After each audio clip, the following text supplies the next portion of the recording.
Oh, ayan na nga mga kadorns, magmamarites tayo today. Gusto ko lang imarites sa mga big creator or ang mga sabihin natin maraming followers, super dami. Hindi naman sa nilalahat ko to mga kadorns sa hindi po.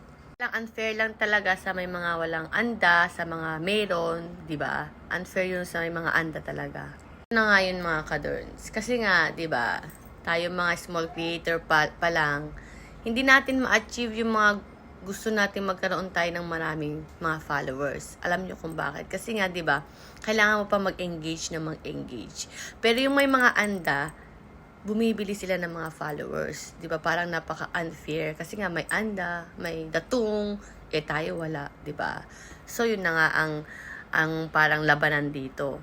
Yung gusto mong agad sumikat, nagmamadali ka, kaya bumibili ka ng mga ng mga followers. Yung parang ganon, bumibili ka tapos pumupunta ka sa malalaking creator para mapansin ka, para i-promote ka, para i-follow ka din, ganon, 'di ba? Kasi nga pag may pera, kailangan mo ng ganon, 'di ba?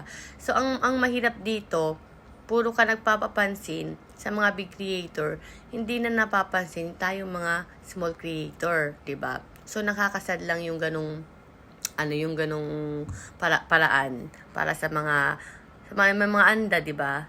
Alam niyo kasi guys, maraming paraan para sumikat ka agad dito sa FB Reels. Una doon, syempre, yung may anda ka, yung pagbo-boosting. Yung sinasabi nilang ganun na magbo-boost ka para marami kang viewers, para marami mag-like sa'yo, mag-like sa'yo, naman, mag-comment, ganun, mga boosting dyan. Yun. Pangalawa, anda pa rin, 'di ba? Puro anda-anda. So, magpapapansin ka naman sa malaking creator para, 'di ba? Yun na, tulad ng sinabi ko kanina, ganon. Kaya lang nga, ang kinaibahan sa atin ng mga small creator, tayo ay nag-e-engage.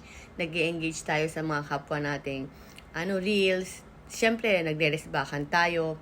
Yun lang naman ang kagandahan sa atin kahit wala tayong anda, kasi nga kailangan natin, kung papanoodin tayo, siyempre magre-respakan din natin sila, papanoodin natin sila, nang i-views din natin sila, magla-like din tayo, yun ang kagandahan sa ating sa mga nag-e-engage.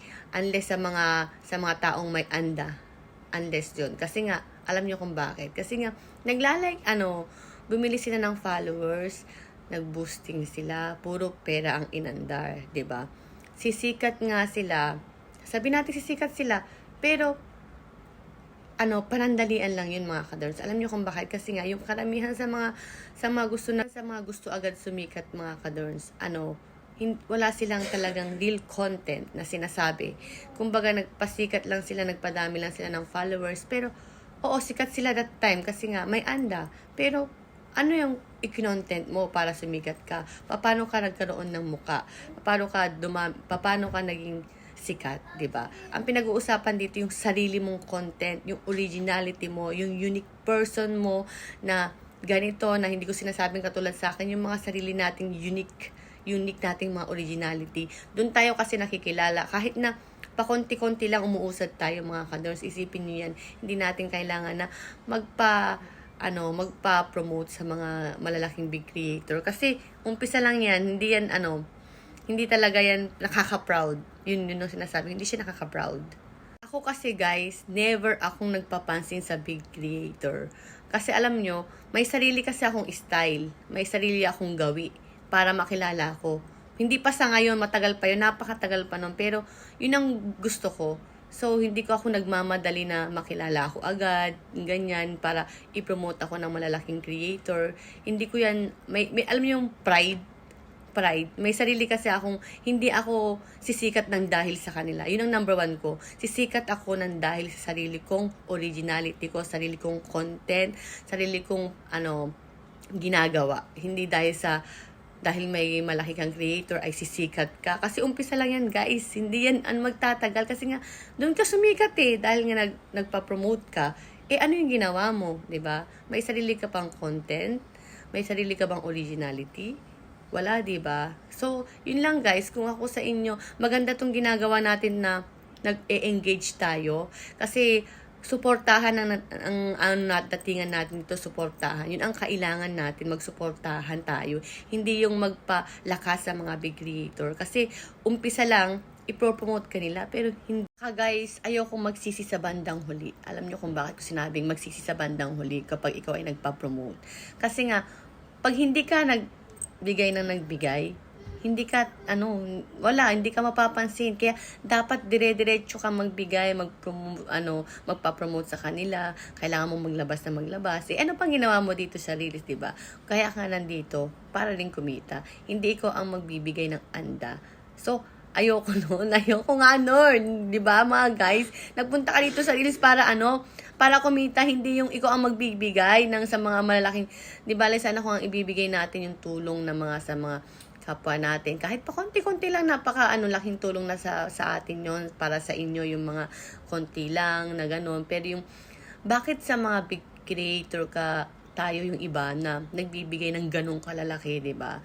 So, bakit hindi sa mga sumusuporta na lang talaga sa atin, sa'yo, yung mga ganyan na dapat yun ang pansinin Dapat yun talagang number 1 pansinin, hindi yung mga big creator. Kasi, magsisik sa bandang huli. Yun lang ang advice ko sa mga gusto agad magkaroon ng followers at sa mga anda.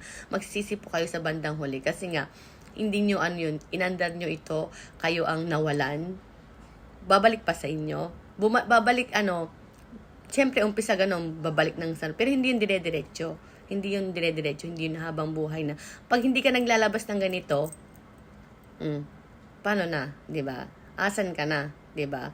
Unti-unti mawawala yan. Kaya, nakatakot magsisi sa bandang huli. So, guys, sana po, na alam nyo to. So, ganyan lang po tayo, mga ka-dorns.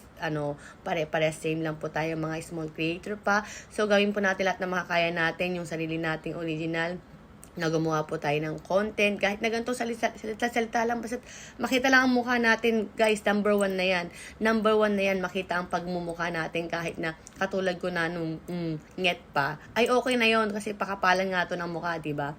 So, ganyan, kailangan nating ipakita ang ating face, diba? Kahit na hindi yan kagandahan, kahit nget pa yan, okay lang yan. Basta, guys, yung sinasabi ko sa inyo, yun lang payo. Huwag tayong, para hindi tayo magsisi sa bandang huli. So, lalo pat may mga pera, may mga anda dyan, may mga datung. Nako, sayang lang ang anda ninyo. Sabi ko sa inyo, huwag kayong masyadong magpapansin sa mga big creator. Kasi, papansinin ka lang ng mga yan pag mayroon kang anda. Pero pag wala, diba? Wala, nako, magsisi ka lang talaga. So, yun lang mga ka-dorns. Tayo ay magsuportahan lang, lalo sa mga maliit pa na creator like me. Ganun lang gawin natin. So, hintay lang natin yan. Siguradong tayo naman ngayon ang pagpapalain ni Miss Char. Hindi, pagpapalain ni Lord. Yun po ang number 1 ni Lord. Okay? So, thank you guys for watching. Nagmarites agad eh.